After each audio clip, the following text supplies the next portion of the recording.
한국당 국회의원 60명 중에선 처음입니다. 여권의 무도함을 역사가 심판할 것이라는 말을 남기고 조사실로 간 지 6시간째이고 지금도 조사는 계속되고 있습니다. 먼저 서울 남부지방검찰청에 나가 있는 취재기자를 연결하겠습니다. 홍지용 기자가 연결되어 있습니다. 자, 조사 시간은 길어지고 있다고 봐야 될까요? 네, 그렇습니다. 나경원 원내대표는 오늘 오후 2시부터 검찰에 나와서 검찰청에서 지금까지 조사를 계속 받고 있습니다.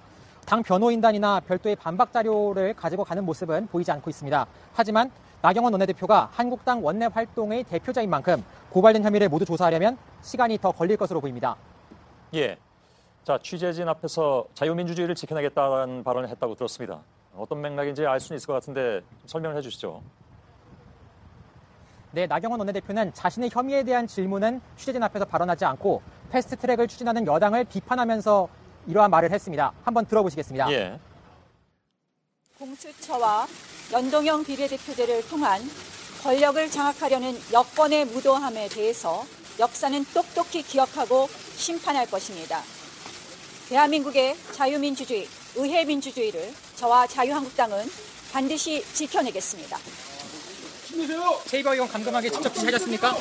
오늘 진술 먹고 행사입니다. 예. 현재 검찰의 조사는 어떤 내용인가요? 네, 검찰은 지금까지 확보한 영상 증거들을 토대로 이 증거들을 직접 보여주면서 나경원 원내대표의 교사 혐의를 입증하는 데 주력하고 있는 것으로 보입니다. 나 원내대표는 다른 한국당 의원들에게 사개TV와 정개TV 회의를 방해하도록 지시한 혐의, 또 최이배 의원을 감금하라고 지시한 혐의 등을 받고 있습니다. 지금까지 다른 의원들을 조사할 때도 검찰은 국회 CCTV 등을 분 단위로 쪼개서 장면을 하나씩 넘기면서 보여줬다고 합니다. 오늘도 같은 방식으로 혐의를 가려낼 전망입니다. 예. 자, 앞서 황교안 대표는 스스로 나와서 진술 거부권을 행사했습니다. 오늘도 비슷한 상황은 아니겠죠? 예, 진술을 거부하기보다는 정당한 방법으로 정치적 의사를 표현했다는 취지로 이를 반박할 가능성이 높습니다. 한국당은 당시의 행동이 평화적인 연좌 농성이었고 또 여권의 무리한 패스트트랙 추진을 저항하는 유일한 방법이라고 전했습니다. 점거 농성 자체를 부정하지는 않고 있습니다. 예. 검찰이 조만간 기소할 것이라는 관측이 많이 나왔습니다. 맞습니까? 이 부분에 대해서는 말씀하신 관측대로 날 가능성이 높지만 아직은 상황을 지켜봐야 됩니다. 검찰은 의원들을 조사하지 않고도 기소할 수 있다는 원론적인 입장을 밝힌 바 있습니다. 추가 조사 없이 재판에 넘길 수 있다는 건데요. 다음 달 초에는 총선 예비 후보자 등록 기간이 있기 때문에 선거에 영향을 주지 않으려면 빨리 수사를 매듭지어야 한다는 관측이 나옵니다. 다만 충돌의 시작점인 사보임에 대한 수사가 관건입니다. 검찰은 최근 국회법 사보임 규정에 대해서 문희상 국회의장실에 이 규정들에 대한 정확한 해석을 요청했다고 합니다. 이 내용을 오늘의 수사 결과와 함께 종합해서 수사에 대한 결론을 내릴 것으로 보입니다. 알겠습니다. 홍지용 기자가 현장에서 전해드렸습니다. 나경원 원내대표의 출석으로 이제 다른 한국당 의원들의 고민이 깊어지게 됐습니다. 당의 공식 입장은 원내대표만 대표로 조사받으면 된다는 것인데 적극적으로 방어권을 행사해야 하는 개별 의원들의 입장은 다를 수도 있기 때문입니다. 유한울 기자의 보도입니다. 그 부분 역시도 나경원 대표께서 아마 조사 출석하신 후에 직접 발표하지 않을까 이렇게 생각이 듭니다. 이번 검찰 조사를 정치적 탄압으로 규정하고 있는 한국당 지도부는 개별 의원들의 검찰 출석이 필요하지 않다는 입장입니다. 석동현 당 법률자문위원회 부위원장은 JTBC와의 통화에서 나 원내대표가 당의 대표에 검찰에 출석해 입장을 밝히면 되는 거라며 국회 입법 갈등에 검찰이 더 개입할 여지를 주는 건 곤란하다고 말했습니다. 검찰 출신 당 핵심 관계자도 검찰은 어차피 국회 방송에서 가져간 영상으로 판단할 거라면서 의원들의 진술이 무슨 소용이 있겠느냐고 말했습니다. 하지만 다른 의견을 가진 의원들도 적지 않습니다. 회의방해 등 국회법을 어긴 혐의로 기소되면 500만 원 이상 벌금형만 받아도 총선에 출마할 수 없습니다. 그래서 검찰에 출석해 적극적으로 방어권을 행사해야 한다는 목소리가 나옵니다. 김용태 의원은 지도부가 당과 상의하라고 해서 조사를 받지 않고 있었는데 검찰의 조사 요구가 있으면 나가겠다고 말했습니다. 다른 재선 의원 측도 검찰이 당이 아닌 개별 의원에게 출석을 요구한 이상 일정을 협의해야 하지 않겠느냐며 출석 가능성에 무게를 뒀습니다. JTBC 유한울입니다. 예, 지금부터는 JTBC가 취재한 또 다른 내용을 보도해드리겠습니다. 검찰은 패스트트랙과 별도로 나경원 원내대표의 자녀 부정 입학 의혹에 대해서도 수사를 벌이고 있습니다. 나 대표의 딸이 2012년 성신여대에 입학하는 과정에서 학교 측으로부터 특혜를 받았다는 의혹입니다. 당시의 면접위원장은 이병우 전 성신여대 교수였습니다. 이병우 교수는 이후에 나 대표가 이끈 평창 동계 스페셜 올림픽의 예술 감독이 됐는데 그 배경에 대해서도 지금까지 여러 가지 의혹이 제기되어 온 바가 있습니다. 그런데 JTBC 취재진을 만난 당시 조직위 관계자는 나 대표가 올림픽 행사 대행사로 특정 업체가 선정돼야 한다고 지시해서 관련 자료를 사전에 넘겼다고 밝혔습니다. 해당 업체는 광고 대행사인 이노션입니다. 이병우 교수를 올림픽 예술 감독으로 내세운 유일한 업체였습니다. 박준호 기자입니다. 평창 동계 스페셜올림픽 조직위원회가 지난 2012년 6월 조달청 나라장터에 올린 게시물입니다. 스페셜올림픽의 개폐막식 대행사로 현대자동차그룹의 이노션이란 광고 대행사가 선정됐다는 내용입니다. 대행사는 개폐막식의 연출과 구성 등을 담당합니다. 그해 11월 이노션은 스페셜올림픽 문화행사 대행까지 맡게 됩니다.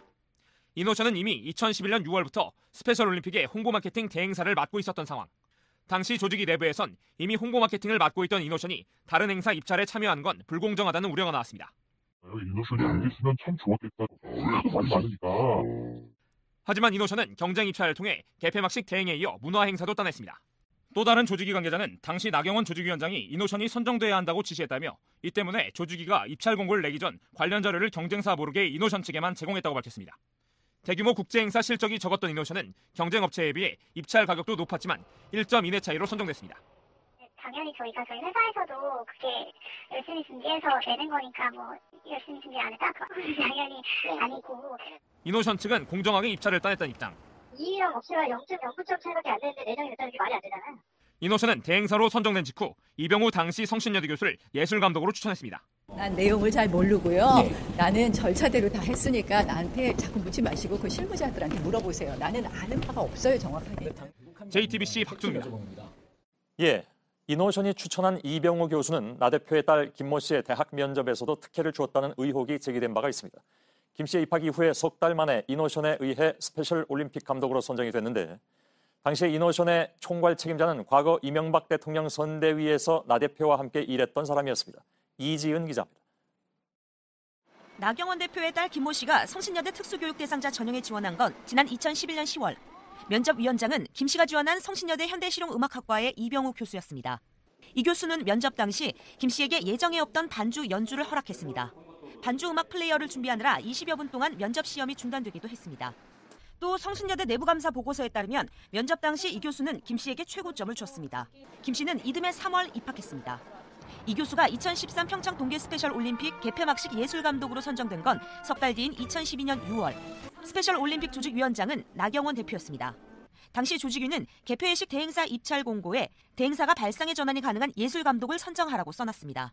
당시 조직위 관계자는 입찰에 참가한 업체 가운데 이노션이 유일하게 이병우 전 교수를 예술감독으로 추천했다고 말했습니다. 그런데 총감독이 됐을 때 아주 솔직히 말하면 이분이 왜 총감독인가 당해보시거든요. 그래서 이 총감독 선정은 아마 상징성이 있나 보다 그렇게 생각했어요. 이 전 교수는 추천 과정을 전혀 몰랐고 이노션과도 관계가 없었다고 밝혔습니다. 그걸 하면서 이제 사람들을 알게 됐지 그전에는 없는 것 같은데. 그렇게 돼서 하게 돼가지고 부탁을 해가지고 하게 된 거죠. 당시 이노션에서 스페셜 올림픽을 총괄한 책임자는 이모 전무. 2007년 나 대표가 이명박 대통령 후보 선대위에서 대변인으로 활동할 당시 선대위 홍보기획팀장이었습니다. 검찰은 나 대표의 자녀 부정 입학 의혹과 관련해 지난주 고발인 조사를 시작으로 수사에 착수했습니다. JTBC 이지은입니다. 예, 나 원내대표 측은 최근 의혹이 제기되자 스페셜 올림픽 조직위 관계자들을 만나서 관련 대책을 논의한 것으로 파악됐습니다. 그 자리에서 조직위 사무총장은 문제가 생기면 내가 책임지겠다고 말했습니다. 유선희 기자입니다. 국회에서 1km가량 떨어진 한 빌딩입니다. 나경원 대표가 이곳에서 평창 동계 스페셜올림픽 조직위 관계자들을 만난 건 지난 8월 초 저녁. 이거 얘기를 내 혼자만 한 게 아니고 그 누구야 보좌관도 있었고 여러 사람 있었어요. 그런데 이 자리에서 이노션의 부정입찰 문제가 제기될 수 있다는 우려가 나온 것으로 파악됐습니다. 문제가 커지면 당시 조직위원장이던 나 대표에게 책임이 갈 수도 있다는 겁니다. 그러자 이 자리에 있던 임모 당시 조직위 사무총장이 문제가 불거지면 자신이 책임지겠다고 말했습니다. 자꾸 이거 한다. 그런데 그래서 그 위원장 계신데서 내가 아이고 그거는 그러면 저 문제가 있으면은 위원장 잘 모르니까 나한테 얘기해라. 내가 책임지고. 임 사무총장은 대행사 선정은 절차에 맞게 진행됐지만 문제가 있다 해도 나 대표와 관계가 없다고 주장했습니다. 위원장님은 그때 대외적인 책임을 총괄했었고 행정적인 처리는 내가 했으니까 내가 최종 결정을 했으니까 문제 갈 수밖에 없죠. 책임진다고 그러죠. 나 대표는 조직위 사람들을 만나긴 했지만 대책을 논의한 건 아니라고 해명했습니다. 무슨 논의를 해요? 우리는 가끔 만나요. 무슨 논의를 합니까? 무슨 대책을 논의합니까? 우리는 잘못한 게 하나도 없어요. 문체부는 이번 주부터 2013년 스페셜올림픽 조직위와 관련된 각종 문제를 검사하고 있습니다. JTBC 유선입니다. 뉴스룸의 앵커 브리핑을 시작하겠습니다. 제시카, 외동딸, 일리노이, 시카고. 과선배는 김지모, 그는 이서준. 제시카 쌤이라고. 예, 영화 기생충의 웃음 포인트 중에 하나입니다. 해외 유학파 미대생으로 위장한 등장인물이 가짜 스펙에 노랫가락을 붙여서 내용을 되새기는 장면이죠. 해외에서 영화가 인기를 얻으면서 일명 이 제시카송이 외국인들 사이에서도 인기를 모으고 있다고 하는군요. 배우 박소담 씨가 연기한 기정이가 노랫가락까지 붙여가며 만들고자 했던 것은 이른바 고급 스펙이었습니다. 그것은 팍팍한 가정 환경 안에서는 불가능했을, 그에게는 꿈 같은 일이었을 것입니다. 그러나 그는 제법 그럴듯한 실력으로 그 가짜 스펙을 증명하기도 했으니 제시카, 아니 기정이에게 보다 나은 뒷받침이 있었다면 그 스펙은 정말로 현실화되지 않았을까 하는 생각마저 들기도 했습니다. 사람들이 예민해하는 부분은 바로 그런 것이겠죠. 누구나 여건이 된다면 도와주고는 싶지만 현실에선 쉽지 않을 터인데 누군가는 너무나도 쉽게 얻어낼 수 있다는 불공정의 법칙. 오늘 단독으로 전해드린 제1야당의 원내대표의 특혜 논란도 그렇고 지금도 지속 중인 전 법무장관을 둘러싼 논란 역시 핵심은 불공정이며 카르텔화된 특권의 성벽에 관한 것들이었습니다. 내일은 수많은 학생들의 희비가 엇갈리는 수능 시험 날입니다. 세상은 또다시 수시냐 정시냐를 놓고 엇갈리고 어느 쪽을 선택하든 우리의 불평등, 불공정 구조가 바뀌지 않는 한 공연불이 될 것이라는 비관이 득세하는데 시험장으로 향하는 아이들에게 우리는 대체 어떤 세상을 얘기해줘야 하는 것일까? 제시카, 외동딸, 일리노이, 시카고. 과선배는 김지모, 그는 이서준. 재치 있는 노랫가락 안에 담겨있는 것은 웃을 수도 울 수도 없는 현실의 무게였습니다. 그 가짜 스펙을 뽐내던 가족이 몰고 온 비극은 그저 영화로 마무리됐지만 또 다른 스펙을 둘러싼 영화보다 더한 현실이란. 오늘의 앵커 브리핑이었습니다.